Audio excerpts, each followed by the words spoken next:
Hello friends, आज मैं बात करूंगा पशु में होने वाली फिलेरियल डर्मेटाइटिस डिजीज के बारे में, जो एक त्वचा पर छोटे छोटे दाने या चपड़े जैसे होते हैं। इसके बारे में आज मैं आपको डिटेल से बताऊंगा। यदि अभी आप मेरे चैनल पर नए आए हैं तो पहले आप मेरे चैनल को जो लाल वाला बटन आपको दिख रहा है उसको दबाएं, साथ ही साथ आप बेल आइकन को भी दबाएं ताकि भविष्य में आने वाली हर प्रकार की वीडियो की नोटिफिकेशन आपको समय समय पर मिलती रहे। जो अपना चैनल है वेट पेट एंड कैटल, इसके अंतर्गत आपको अच्छी से अच्छी और नॉलेजेबल वीडियो आपको हर समय ऐसे मिलती रहेंगी। देखो, फिलेरियल जो डर्मेटाइटिस है इसकी इटियोलॉजी क्या है। ये एक पैरासाइट जनित रोग है जो फिलेरिया लार्वा के द्वारा होता है।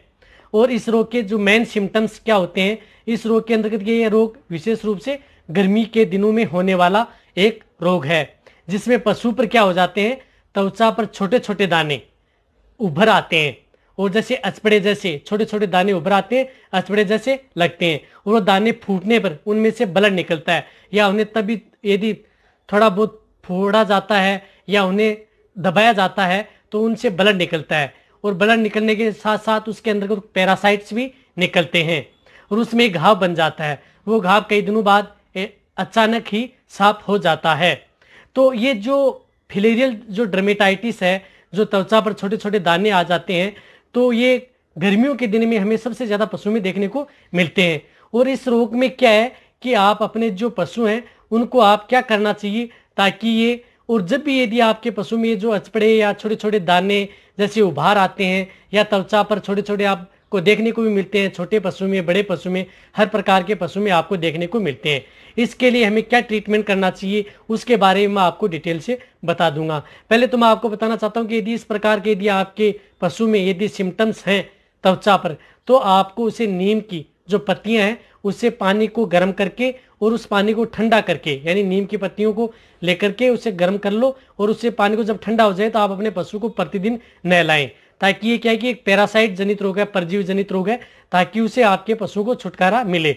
और फिर भी यदि आपके पशु में बहुत ज्यादा यदि छोटे छोटे दाने उभर आते हैं और ब्लड आता है, कई प्रकार ऐसे लार्वा निकलते हैं, तो आपको क्या ट्रीटमेंट करना चाहिए वो पूरी तरह से मैं आपको डिटेल से बता दूंगा, जो आपको मैं मेरी अपनी जो टेबल है उस पर लेकर के चलूंगा।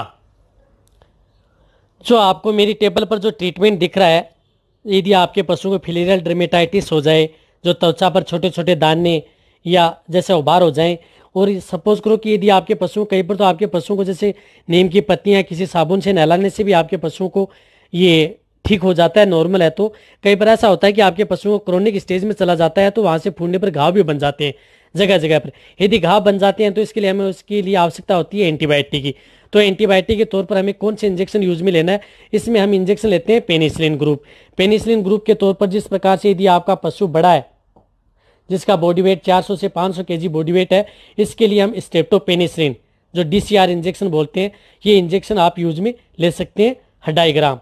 यदि जैसे छोटी भेड़ बकरियां हैं तो उसके लिए यदि उस पर भी यदि इस प्रकार के यदि या छोटे जो काल्फ हैं, बछड़े हैं, उस पर यदि लेना है तो आपको जो पेनिसिलिन ग्रुप आता है, फोर्टिफाइड प्रोकेन पेनिसिलिन, ये आप ले सकते हैं 20 लाख इंटरनेशनल यूनिट, और बड़े पशु में ले सकते हैं हम 40 लाख।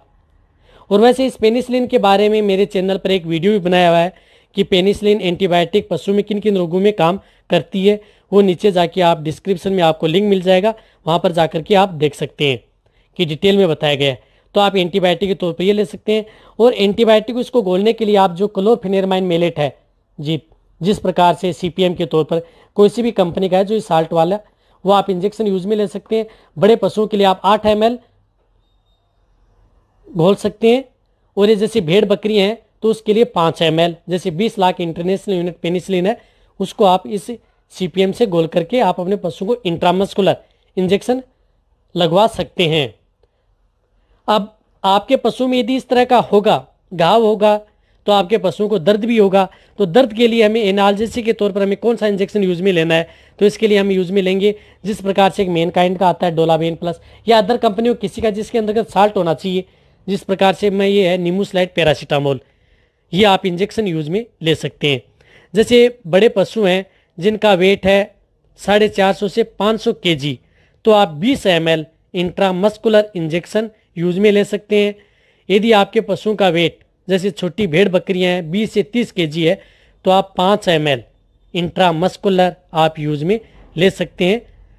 यानी कोई सा भी कंपनी का हो, कोई सी भी ब्रांड का हो, जिसके अंतर्गत साल्ट होना चाहिए, निमोसिलाइन एंड पैरासीटामोल, ये आप यूज में ले सकते हैं। अब ये इंजेक्शन लगाने के बाद में अब हमें क्या लेना है, इसके अंतर्गत हमें जरूरत पड़ती है आयुर्मेक्टिन साल्ट की। आयुर्मेक्टिन साल्ट के लिए तौर पर हम कोई सा भी इंजेक्शन, कोई भी बड़ी कंपनी का हो, जिस प्रकार से ये आईटेक है जिसके अंतर्गत आयुर्मेक्टिन साल्ट होता है, इसकी डोज होती है 1 ml पर 50 kg बॉडी वेट। इसके बारे में मेरे चैनल पर एक वीडियो बनाया हुआ है आईटेक बारे में, वो भी आप जाकर के देख सकते हैं मेरे चैनल के ऊपर, उसका लिंक आपको डिस्क्रिप्शन में मिल जाएगा। अब रही बात इंजेक्शन, जैसे छोटे भेड़ बकरियां हैं जिसका बॉडी वेट 40 से 50 kg है, तो आप 1 ml सबकट लगाना है। यानी सबकट इंट्राविनस या इंट्रामस्कुलर इंजेक्शन कैसे लगाएं, उसके बारे में मेरे चैनल पर एक वीडियो बनाया हुआ है कि किस विधि से आप अपने पशुओं को ये इंजेक्शन लगा सकते हैं। अब एक इसके लिए है कि आपके अपने पशुओं को जो इम्यूनिटी पावर बनाने के लिए आपके पशुओं का यदि इस प्रकार से छोटे छोटे दाने या स्किन डिजीज से संबंधित जितने भी प्रकार के रोग हो जाते हैं, तो इसके लिए हम यूज में ले सकते हैं इंजेक्शन लिवामाइसोल, जिसकी डोज होती है 1 ml पर 30 kg बॉडी वेट। यानी 1 ml पर 30 kg बॉडी वेट इसकी डोज होती है। यानी बड़े पशु हैं तो उसके लिए हम यूज में ले सकते हैं जैसे 15 से 20 ml, 15 से 20 ml सबकट, एक ही डोज लगानी है सिंगल। यदि आपके पशु का वेट 30 kg है तो 1 ml लगा सकते हैं। यदि आपके पशु का वेट 60 kg है तो 2 ml सबकट सिंगल डोज यूज में लेनी है। ये इंजेक्शन आपको यूज में लेने हैं। और रही बात, यदि आपके पशु में क्रोनिक स्टेज है, लंबे समय तक इस प्रकार के दाने उभर आ रहे हैं और आपका पशु ठीक भी नहीं हो रहा है, तो आपको एक इंजेक्शन लेना है एन्थ्योमेलाइन, जो एन्थ्योमेलाइन साल्ट हो, जिसके अंतर्गत आपको साल्ट भी दिख रहा होगा। ये आप इंजेक्शन लिथियम एंटीमोनी, ये आप इंजेक्शन यूज में ले सकते हैं। वैसे इसके बारे में मेरे चैनल पर एक वीडियो भी बनाया हुआ है, वो भी आप जाकर के देख सकते हैं।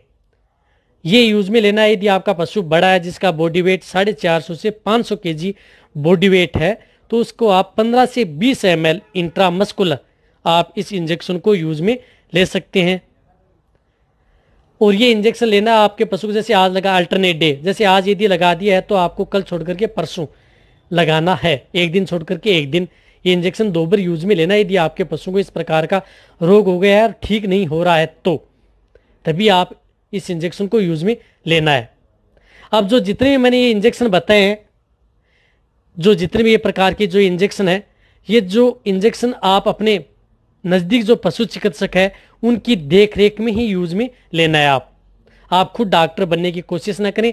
जितने भी मैं आपको ये इंजेक्शन, एंटीबायोटिक, एनाल्जेसिक, जितने भी इंजेक्शन बताता हूँ, वो सिर्फ और सिर्फ पशु चिकित्सक की देख रेख में ही उपयोग में लें या उनकी गाइडेंस के तौर पर लें। जो सभी के सभी इंजेक्शन है, जो आप, यदि आपका पशु प्रेग्नेंट है तो भी आप यूज में ले सकते हैं।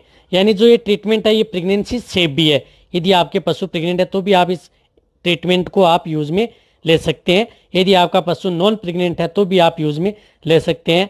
यदि आपके छोटे पशु हैं उन पर भी आप यूज में ले सकते हैं। यदि आपका पशु बड़ा है तो भी आप इस जो ट्रीटमेंट बताया वो यूज में ले सकते हैं। यानी जो ये ट्रीटमेंट जो आपको बताया गया है वो आपको बेटर से बेटर ट्रीटमेंट बताया गया है। इस ट्रीटमेंट के बारे में कई ऐसे कमेंट आ सकते हैं कि सर आपने जो एन्थ्योमेलाइन इंजेक्शन या जो लिवामाइसोल इंजेक्शन कैसे आपने ऐड किया है। ये जो मैंने जो ट्रीटमेंट बताया है ये बेटर ट्रीटमेंट बताने की मैंने कोशिश की है कि इस रोग के अंतर्गत जो फिलेरियल डर्मेटाइटिस है, इस रोग के अंतर्गत यदि थोड़ा लंबा यदि ये डिजीज़ हो जाए, आपके पशु में यदि स्किन पर ज़्यादा ऐसा प्रभाव हो जाए देखने को मिले, तो आगे हमें कौन सा ट्रीटमेंट करना चाहिए, इसके लिए आपको ये ट्रीटमेंट बताया गया है, पूरा ट्रीटमेंट, ताकि किसी जो भी इतना बड़ा ट्रीटमेंट है इसमें कोई कमी न रहे। वैसे भी wet pet and kettle channel से यदि आप जुड़ना चाहते हैं तो उसके लिए भी एक मेंबरशिप स्टार्ट हो चुकी है, जो आप लोगों को पता भी है, जिसके मोबाइल व्हाट्सअप नंबर है आपको स्क्रीन पर भी दिख रहे हैं, और उसका आपका जो व्हाट्सअप नंबर है वो डिस्क्रिप्शन में भी आपको मिल जाएंगे। यदि आपको जो मेंबरशिप यदि आप लेना चाहते हैं तो उसको आपको कुछ पे करना पड़ेगा। यदि आपको इस तरह की यदि वीडियो अच्छी लगी है तो नीचे जाके आप कमेंट में लिखें, और यदि आपको इस वीडियो को आप अपने जितने भी वेटरनरी स्टूडेंट हैं उनको आप इस वीडियो को हो सके जितना शेयर भी करें, और मेरी वीडियो को आप लाइक भी करें। आपके एक लाइक से मेरे को मोटिवेशन मिलता है और मैं आपके लिए अच्छी से अच्छी और नॉलेजेबल वीडियो आपके लिए हर समय ऐसे ही लाता रहूँगा। इसी तरह से आप मेरी वीडियो देखते रहें, इसी तरह से आप मेरे को प्यार देते रहें। थैंक्स, धन्यवाद।